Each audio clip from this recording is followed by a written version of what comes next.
గిరిజన సమస్యలపై గలమెత్తేందుకు జనసేనాని పవన్ కళ్యాణ్ సిద్ధమయ్యారు. ఇందుకోసం ఈ మధ్యాహ్నం విశాఖ జిల్లా పాడేరులో భారీ బహిరంగ సభను నిర్వహిస్తున్నారు. స్థానిక అంబేద్కర్ సెంటర్లో సభకు సంబంధించిన ఏర్పాట్లను పూర్తి చేశారు. ఈ సభ ద్వారా గిరిజనుల సమస్యలపై మాట్లాడడంతో పాటు గిరిజనుల సాధికారత కోసం ఏం చేయబోతున్నారో పవన్ ప్రకటిస్తారు.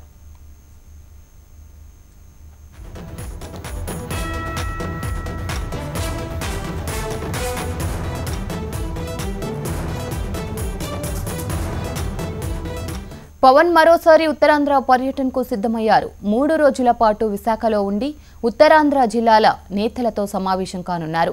పార్టీ బలోపేతంతో పాటు స్థానిక సమస్యలపైన పవన్ నేతలతో చర్చించనున్నారు. క్షేత్రస్థాయిలో నేతలు కార్యకర్తలతో సమావేశాలు నిర్వహిస్తారు. పార్టీ నిర్మాణం బలోపేతం ఎజెండాగానే ఈ టూర్ జరగనుంది. ఈ ఉదయం శ్రీకాకుళం జిల్లా నేతలతో సమావేశం కానున్న పవన్ మధ్యాహ్నం పాడేరులోని బహిరంగ సభకు హాజరవుతారు. గిరిజనుల సంక్షేమం, అభివృద్ధి అంశాలపై పవన్ మాట్లాడే అవకాశం ఉంది.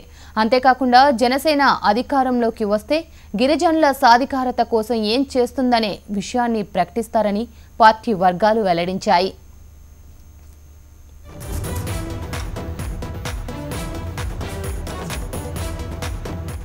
రేపు విజయనగరం జిల్లా నాయకులతో పవన్ సమావేశమవుతారు. 25వ తేదీన విశాఖపట్నం నాయకులతో చర్చలు జరుపుతారు.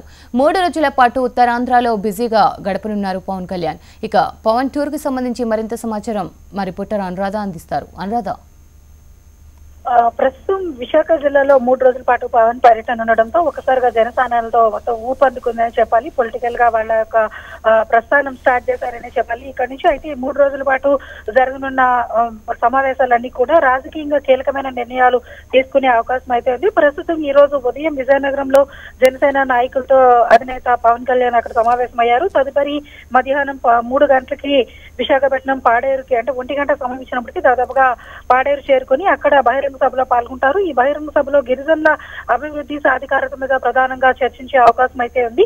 అయితే ప్రస్తుతం ఇక్కడ కీలకమైన నిర్ణయాలు ఈ 3 రోజులు పర్యటనలో తీసుకొని ఉన్నారని చెప్పేసి ప్రధానంగా ఇక్కడైతే ప్రచారం అయితే జరుగుతా ఉంది. ఈ 3 రోజుల పర్యటన తర్వాత వామపక్షాల నేతలతో పొత్తు కూడా ఏ విధంగా వెళ్ళబోతుంది, ఉంటుందా ఉండదా అనే అంశాన్ని కూడా ప్రకటించే అవకాశం అయితే ఉంది. అయితే ఈ రోజు ఇక్కడ పాడేరులో బహిరంగ సభ నిర్వహించిన అనంతరం రేపు 3 జిల్లాల సమన్వయకర్తలతో పవన్ విశాఖలో భేటీ కానున్నారు. మొత్తంగా ఈ 3 రోజుల పర్యటన కూడా జనసేనకు ఒక కీలకమైన అంశంగా రాజకీయ ప్రస్థానం ప్రారంభించడానికి, అలాగే ఇక్కడ నుంచి పొలిటికల్ గా కీలకమైన నిర్ణయాలు తీసుకునే అవకాశం కూడా ఉందని చెప్పి జనసేన నేతలు అయితే సమాచారం ఇస్తున్నారు. రైట్ అనురాధ.